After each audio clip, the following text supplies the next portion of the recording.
One, and go. All right, Sam, it is 11:26 a.m. here in Nigeria. Please, can you help me check in what time it is in Houston? Now is 5:30, roughly 5:29, between 5 and 5:30, yeah, a.m. Do I say that your Nigerian time is still working for you? Like you still wake up like you're in Nigeria? Yeah, like I'm an early riser, even though if I go to sleep late, I wake up early to start my day because I have a lot on my plate. So I got to start my day ahead of time to accomplish my tasks daily. Okay, for those people viewing us right now, let's get to meet you, Sam. You were once in Nigeria. As a matter of fact, you were the first Pidgin English voice in radio in Lagos, in sports, actually. So let's get to know that part of you in a few minutes, and then we get to the talk of the time, the moment. Yeah, thank you very much, Edafe, for this great opportunity. I really appreciate that. Let me just reveal this to you because I've not told you before. When you were at High TV, yes, remember? Yes. Yeah, you are one of my favorite, anchors I like to listen to. Like, then I'd be like, yeah. And when you keep it, I'd be like, man, what's wrong with this dude, man? Like, he just, like, man. I kind of get angry when you keep it real, but I can't stop watching you on High TV. I hear that a lot. So even when you moved to Brilla, I followed you until LGBT TV, was born, and I must commend you. You are doing fantastically well, for real. Within a short period of time, you're doing well. Thank you very much, sir. You're going to buzz the sky. We hope so. Okay, so talk to us about your experience. I think it was what working with Nigeria? Yeah, actually it was Tony Beckett who gave me link to Beat FM Megalectrics in 2009 when I left National Mirror after they went underground. Due to financial difficulties of Jimo Ibrahim not paying salaries, and we are owed like 4 to 5 months. So the whole thing was crazy, and the paper, was liquidated. So I left National Mirror. I didn't have no job. I was paid arrears of money, like 160 grand. Like arrears of salary. They owe me 30,000 naira a month on my salary. So I went home, spent some time with my mom, with my dad. Then I went back to my school because before I became a journalist, I was a photographer on campus. So I still had my photo stand, on my campus. So I went there. Let me use this one to be at least passing time, see what life brings, see what's going to happen. But before then, I already had a link to cover Castina International Polo Tournament in Castina State. So I was about to travel, so I was in my school with some friends, hanging out, drinking, when Tony called me and said someone will talk to me. It was Jimmy. So Jimmy said that they are looking for a reporter who is growing on the local scene. You can pick up EPL news on the internet. Yes, for sure. You can pick up NBA, NFL, but that local content that make your program have that local appeal, was missing on Sports Extra on the Beat FM. So the MD, Chris Obosi, tasked them to bring in a reporter who is well grounded on the local scene. So Tony now linked me up. I got the job December 23rd, 2009. That was my best Christmas gift, for real, bro. I got the job. I was very happy to get that job because I've been wanting to do radio.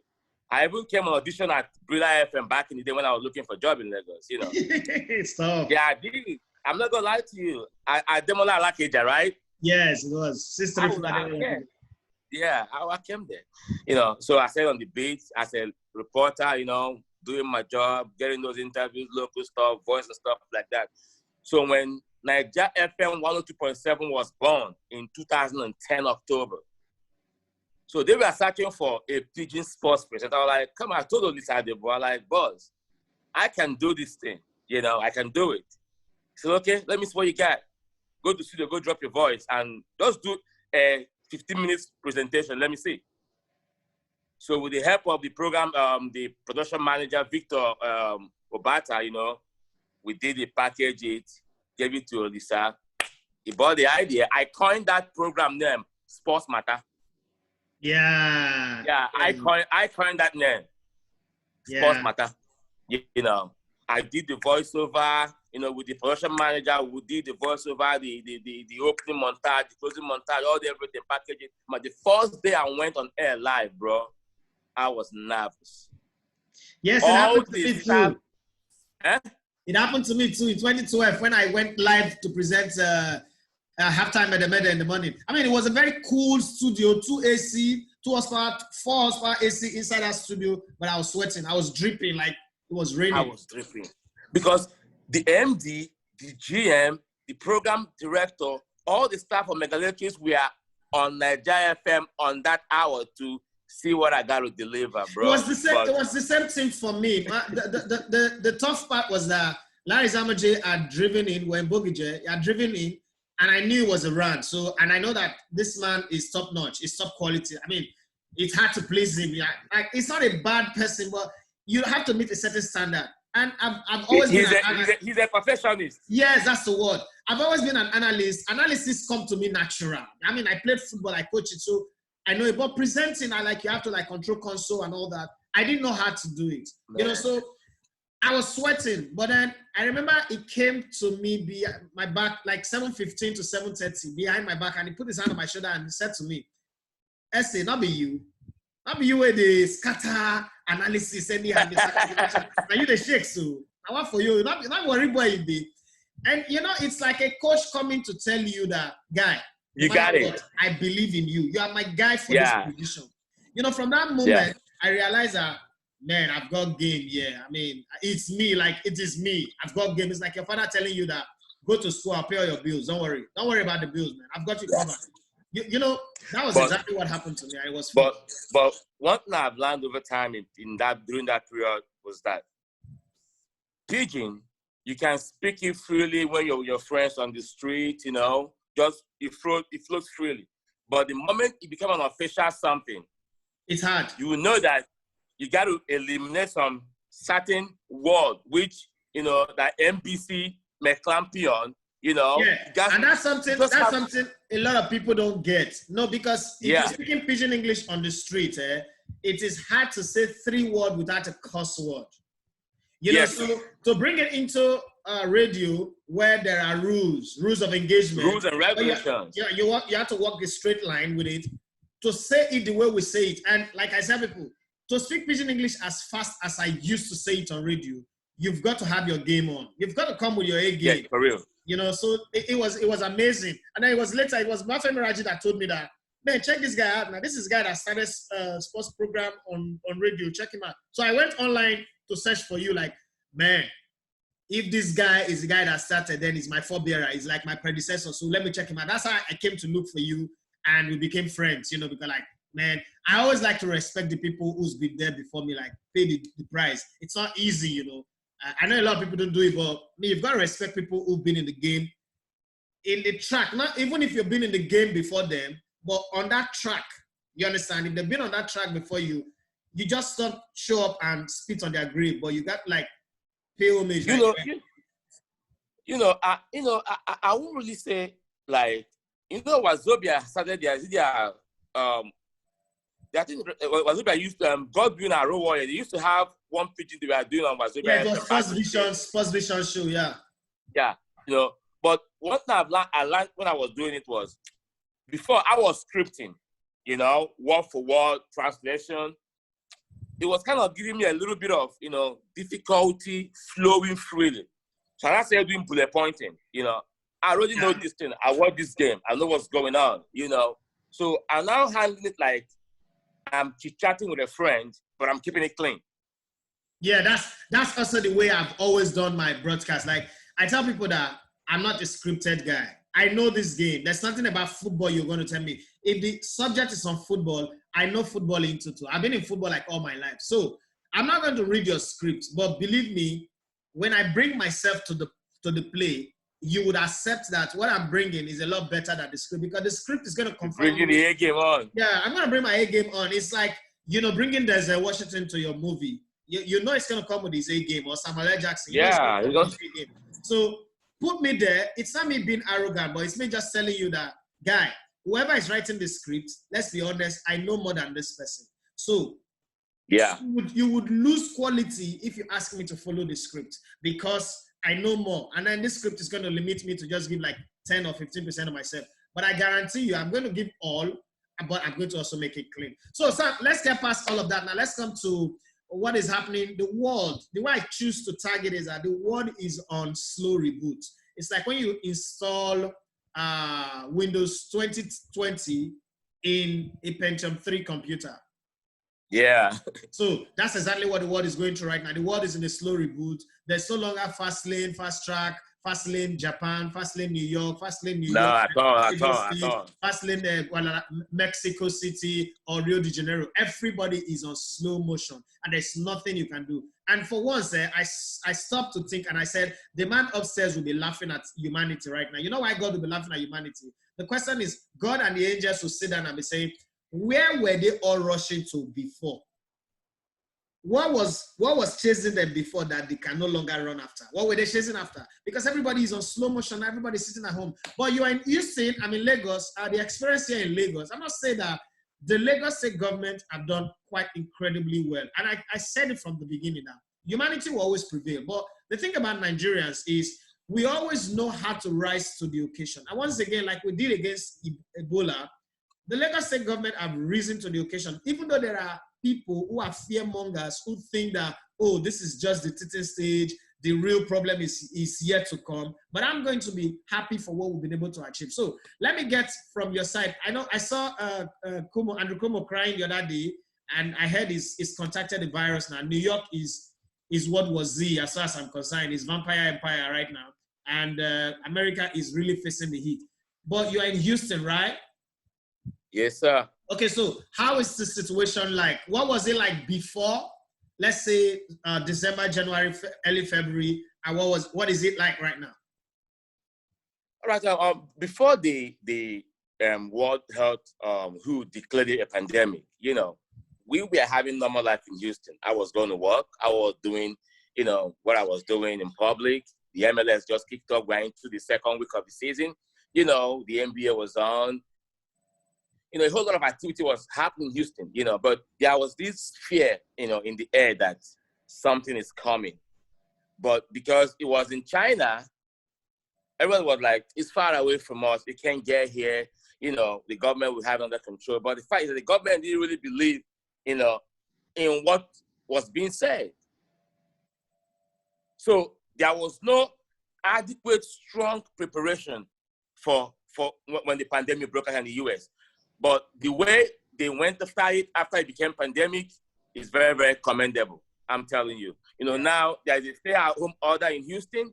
Even though there's a stay-at-home order, we still have partial life, unlike in Nigeria, where, once that order came into effect, you see law enforcement utilizing citizens, military personnel on the street, utilizing citizens. It is barbaric. It's not like that here. Here we follow rules and regulation, Even though there's a partial lockdown, there are some essential services which is still on, restaurants, only drive-through to go, you don't dine in, the grocery stores. Let me not jump the gun, but just our life here is a little bit on autopilot, but we're still getting certain things done. I still go to work, my other job, I work in a mental and behavioral health, healthcare, so I still go to work, so it's not as if that everything is paused. Nobody's moving, nobody's going out here now. Okay, so let's go to, you just talked about drive-through, ordering for food, grocery shopping, gas station, pharmacies, and the rest of them. How is the, like back in the day, before now, when you go to Walmart or you go to any of the departmental shop, it's a horde of people. So how do you manage to go do grocery shopping these days? Yeah, we observe the social distancing 6 feet away from the other customer. If you're on the checking out line, you give that social distancing rule 6 feet from the next customer. And when you're in public, you've been advised to wear masks. If I go to grocery, once I exit my car, I put on my mask. Pick the few things I need. I go to checkout line. If I want to do self-checkout, I wait 6 feet behind the next, the immediate customer. Once the customer exit, I go there, I pick up a wipe, I wipe down, the checking out areas, and I check out. Everybody observe that social distance. Sometimes I do Uber, you know. Sometimes if I'm bored at home, I ain't gonna know what to do. I drive around, put on my mask. Like, come on, man, I'm gonna make like $50, you know, to just buy me grocery. I put on my mask, drive around, come back home. So everybody's observing those simple, you know, instructions that we've been given: social distancing, wear your mask, use hand sanitizer, you know. But corporate offices, most of them are closed. Like when you go to downtown Houston, it's like a ghost town, you know, because most corporate offices are working from home, you know. So it's not as if that everything is totally on pause here. Just like I've turned my visitors room into my office. My office is actually on lockdown. Everybody's at home. But finally, before I let you go, there's something we experienced over here. The price of goods just went quadruple. I mean, something that you buy for 500 went to 2,005, 7,000, 5,000, like that. The COVID-19 situation, did it affect the price of goods like sanitizer, face mask, food stuff, bread, and the rest? For instance, I used to buy bread 250, 300. Now it's gone to 400, 500. And I mean, I've got to buy it all the time. Milk, for instance, I used to buy milk 1,250. Now it's 1,900. You know, some of these things, the price have just gone up. Milo, the large refill pack was 1,700. Now it's 2,250. So what is it like for you? All right. Over here, first of all, you know, here I have a well-structured social welfare system. You know, everything is regulated. Even though there was a little bit of spike in prices of hand sanitizer, toilet paper, and stuff like that, but here they warn against price gouging. It's a crime. You know, okay. So everybody is on the lookout for those price gouges. You know, there's nothing wrong in adding like 10 cents or $1 to what you're selling. But when you become very greedy, try to exploit the situation, you know, with price gouging, then the law will come after you. For example, there was these two brothers in Alabama. They had over 17,000 bottles of hand sanitizer. They hoarded it. They want to sell it on Amazon on a very high price. So they were reported to Alabama AG. You know, Amazon refused to accept that goods on their website. You know, the AG of Alabama sent them a letter. They ended up giving those hand sanitizers away or as a freebie. So when you price gouge, you know, you will pay for it. But when we have a very well-structured social welfare here, if you lose your job, you apply for unemployment. Even though the government has passed a $2 trillion stimulus check, which we are yet to relieve, I will get $1,200 because I'm a legal resident, I'm a taxpayer, I got my social, so I'm expecting that money to come. I pay my taxes, you know. So we don't need to, you know, go online and start begging for money, or even though there are agencies who can help you if you're in hardship, you know. But government have a well-structured social system where you can be taken care of if you lose your job. If your company failed to pay you during this period, you can apply for unemployment and you get like 65% or 6% of your weekly or your bi-weekly or your monthly, and whichever way you earn your income. So that's what we lack in Nigeria. In Nigeria, you say lockdown, but people don't have money.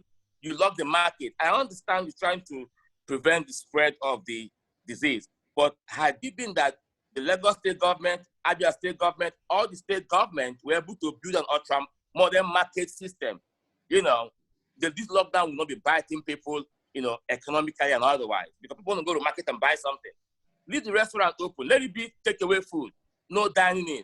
Not when someone goes to a restaurant to buy food, for I saw in Delta State on one video on the internet, coming back, police brutalize him. No, this job is not for the military. We have civil defense. What is their job? What are their primary functions?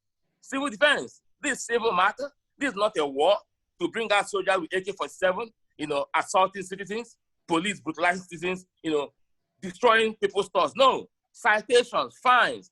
This is not a jailable offense here in the US, unless you become a repeat offender. First offense that you find, if you violate the stay-at-home order, the least against a fine, not a jail term, not like what they did with Funke in the law. No, we don't need such crowd to arraign them. It's a stay-at-home order. It's not a jailable offense. It's not that serious. Get them, find them, let them pay fines. You know, that's what they should do. All right, thank you very much, Sam, for sharing your thoughts on the matter. And I want to say that I love what you're doing with you're going around the MLS. I love the other day you were interviewing a little boy, and I love the excitement. His face just lit up that he's on camera. Yeah. And moments like that are very, very important to people, especially when living in a world where everybody wants to be validated, everybody wants to be heard, and everybody wants to be seen. Thank you very much for keeping it real. I love what you do. And thank you very much for being yourself and for being a great ambassador of Motherland Africa and Nigeria as well, and the Igbo people. I hope that when I try my Igbo accent. You don't understand? Like I remember when I first came to US 2012.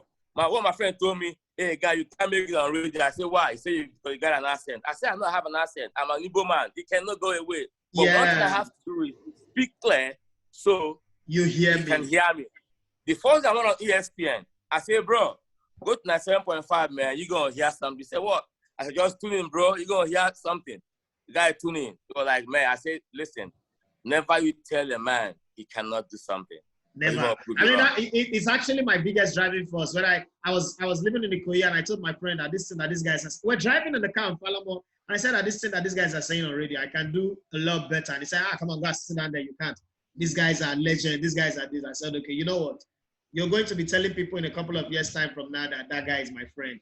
And, you know, the rest, as you say, I really didn't have an ambition to go to radio. It was just that challenge, that conversation in Falamo Road. We're driving Badilum. We're going through French Embassy to Queen's Drive. And I said to him, "Malik, I think I like what these guys are doing, but I think I can do better." And he said, "Come on. These guys are legend. These guys are this. You can't." You can't do it. I said, "Okay, no problem." Like you said, never tell a man. Picture me rolling. Yes. Never tell a man that he can't do something because he can't do something. Probably will shock you. In the words of Drake, I leave you with this. We're always starting from the bottom, but now we're here. Thank you very much, man.